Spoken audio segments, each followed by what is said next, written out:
All rise. Court of Criminal Justice is now in session.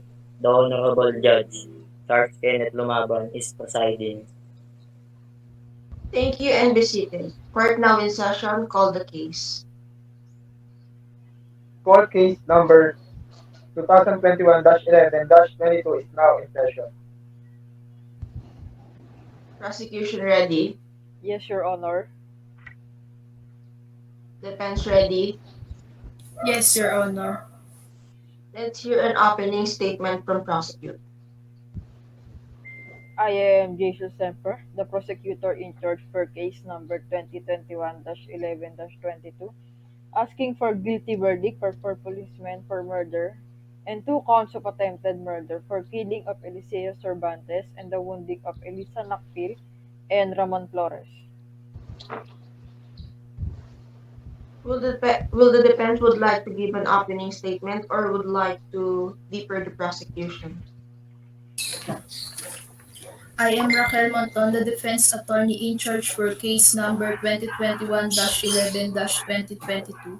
We are asking for your not guilty verdict because Police Staff Sergeant Carmelo Ortiz, Police Corporal James Smith, Police Staff Sergeant Scott Corporal, Master Sergeant Paul de Mesa are only responded to a report of an alleged bicycle theft.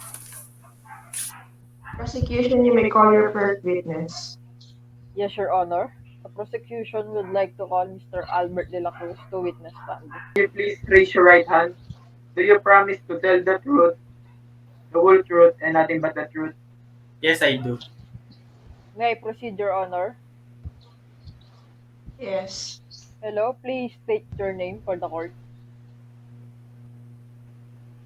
I'm Albert de la Cruz to witness stand. Immediately upon arrival of the fire truck of Naval Leyte, what happened? We were immediately struck. What do you mean by immediately struck? When the fire truck arrived, they immediately opened fire at us. Who were the persons who were opened fire by the accused? All of us Where? at Naval Pier. Who were the four accused? Carmelo Ortiz, Scott Corporal, James Smith, and Paul de Mesa. Police Corporal Carmelo Ortiz. In relation to that fire truck of Naval Leyte, where was he situated when he opened fire? On top of the fire truck, On what particular place on top of the fire truck? on top of the water tank. What was his position when you were fired? He was in prone position. And what firearm did Carmelo Ortiz use? M16 Armalite rifle What about Police Staff Sergeant Scott Corporal in relation to the fire truck? Where was he? in front of the fire truck. What particular place in front of the fire truck? End of the front of the fire truck. When the accused fired, where was this Scott Corporal? Already underground, but in front of the fire truck. What was his distance to the front of the fire truck when he opened fire? Very close.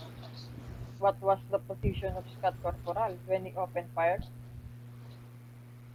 He was standing. Will you please demonstrate how he opened fire? This way. What was the weapon used, if you know?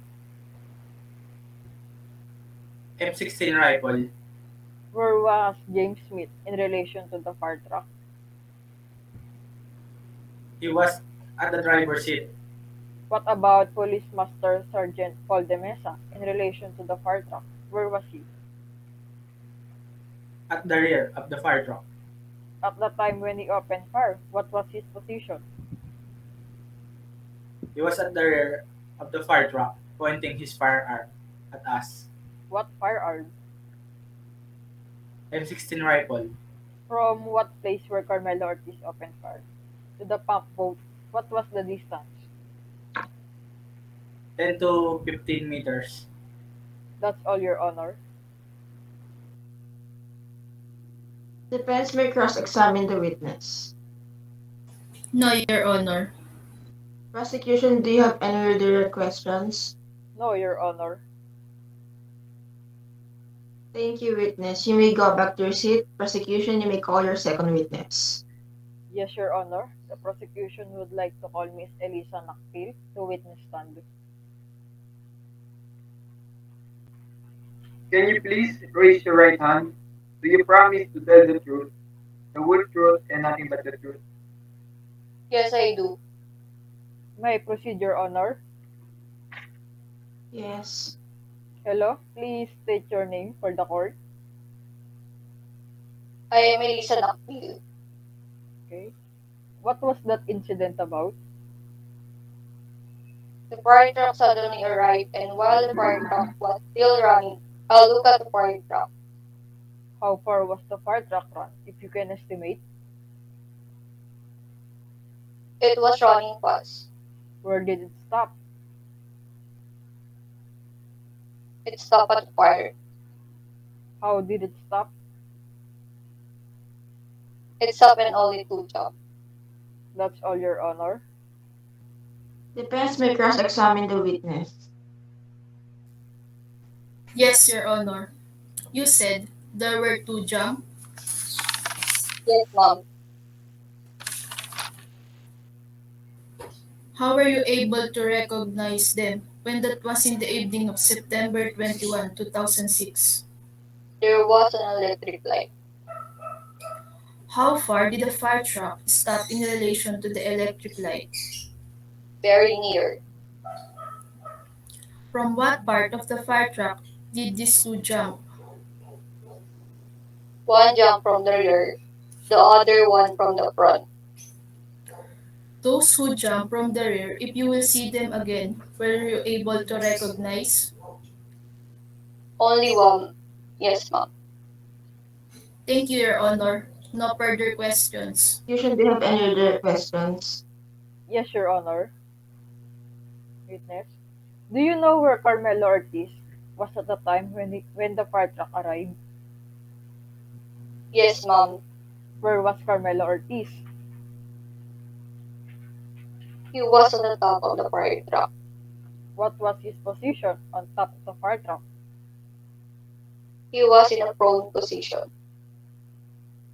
When the two persons whom you just stopped on the shoulder, one from the rear and one from the front, what happened immediately after that? They shot us with the use of firearms. What about Carmelo Ortiz? What did he do when you said he was on top of the fire truck? He also fired And when you said he fired, towards what direction or towards who did they fire? at us on the pump boat. What about the one who was at the driver's wheel? What did he do? He also fired shots Towards you and your companions at the pump boat? Leading. Towards what direction was that fire? at us. Thank you, Your Honor. No further questions. Both the plaintiffs and the defense have now rested their cases. The attorneys will now present their final arguments. Plaintiffs, you may begin. Thank you, Your Honor.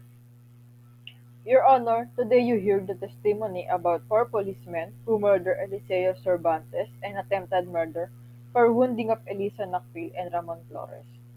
I would like to remind you of important information about this case that you might should think about as you make your decision. The accused suddenly fired upon the victims without warning. With a sudden burst of gunfire, Cervantes was hit with a bullet, which produced two wounds, the entrance and the exit wounds. These were fatal wounds, having hit his lungs, a vital organ. The wounds caused severe hemorrhage that led to his death. The defense invokes the justifying circumstances of lawful performance of duty. For this circumstance to be rightfully appreciated, two requisites must concur. First, that the accused acted in the performance of a duty or in the lawful exercise of right or office. 2 is that the injury caused or the offense committed be the necessary consequence of the due performance of duty or the lawful exercise of such right or office. Second, if they are located to apprehend them, employing the least force as may be necessary to effect a lawful arrest without warrant under Rule 113 of the Rules of Court, then in force, Section 2, no violence or unnecessary force shall be used in making an arrest, and the person arrested should not be subject to any greater restraint than is necessary for his detention. When you have heard all the facts, please find for the plaintiffs. Thank you. Defense, you may proceed with your closing argument. Thank you, Your Honor. Your Honor, today you heard the testimony about the accused responding to the citizen complaint for theft of bicycle. I would like to remind you important information about this case that you should think about as you make your decision. Accused contend that they were only responding to a citizen complaint for theft of bicycle. It was alleged that those who took the complainant's bicycle were the group of Cervantes when the accused appellant Ortiz allegedly called for help from his fellow police officer. His co-appellants boarded the fire truck and directly went to the pier, when which about 3 to 5 minutes walking distant away at the pier. They saw a palm boat which was about to leave the shore. According to the defense, someone on board the palm boat fired a shot at them, which impelled them to return afire. When you have heard all the facts, please against the plaintiff's complaint and for your defendant. Thank you. For the promulgation of judgment, all raised. Honorable Charles Kenneth Lumaban, presided. Please be seated. For the promulgation of judgment, case number 2021-11-22, People of the Philippines versus Police Master Sergeant Paul de Mesa, Police Staff Sergeant Carmelo Ortiz, Police Staff Sergeant Scott Corporal, Police Corporal James Smith, PNP Naval Biliran in violation of RPC Article 248 murder.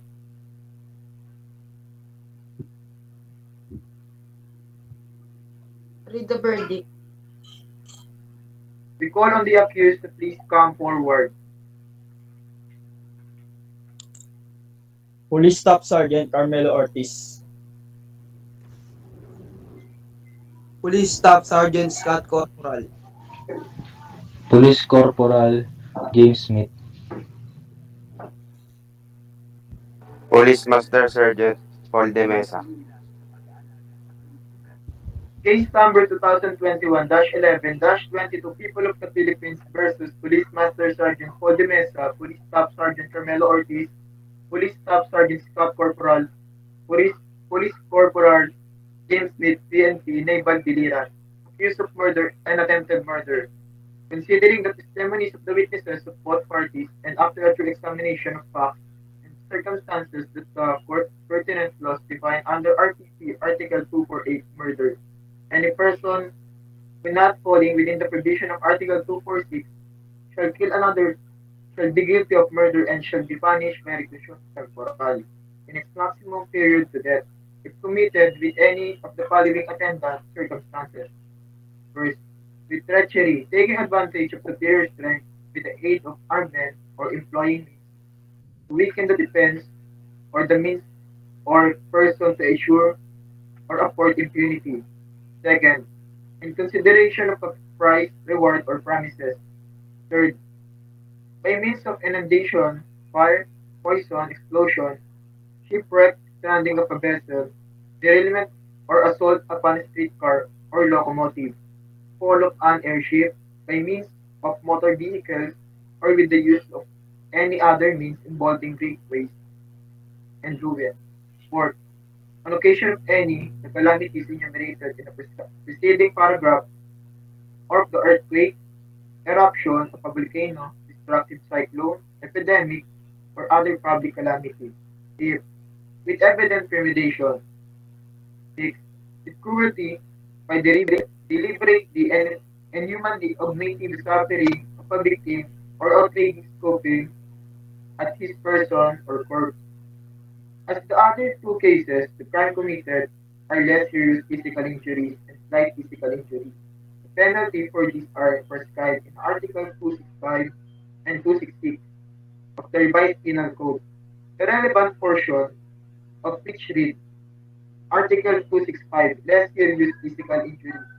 Any person who shall inflict upon another physical injuries not prescribed in the preceding article, but which shall incapacitate the offended party for labor for 10 days or more, or shall require injuries, or shall require medical assistance for the same period, shall guilty of less serious physical injuries and shall suffer the penalty of arresto mayor. Whenever less physical injuries shall have been inflicted with the manifest intent to kill or offend the injured person or under circumstances adding ignominy to the offense in addition to the penalty of arresto mayor. In a fine not exceeding 50,000 pesos shall impose. Article 266, slight physical injuries and maltreatment. The crime of slight physical injuries and shall be punished by arresto minor when the offender has inflicted physical injuries which shall incapacitate the offended party for labor from 1 to 9 days or shall require medical attendance during the same period. The injuries sustained by Flores will heal into 2 to 3 weeks. However, considering that the intent to kill was manifest because of the sporadic bursts of high-powered firearms, the crime of less serious physical injuries is qualified, in which case the imposition of the additional penalty of fine as provided in the second paragraph of Article 265 is warranted. Accused Paul de Mesa, Carmelo Ortiz, Scott Corporal, and James Smith are found guilty beyond reasonable doubt of a crime of murder and attempted murder and hereby the sentence. Paul de Mesa, Carmelo Ortiz, Scott Corporal, and James Smith to an imprisonment of from 20 years and 1 day to 40 years, reclusion perpetua. Accused Paul de Mesa, Carmelo Ortiz, Scott Corporal, and James Smith are hereby condemned to jointly indemnify the offended party Elisa Nactil the sum of 200,000 pesos without subsidiary imprisonment in the case of insolvency. So ordered.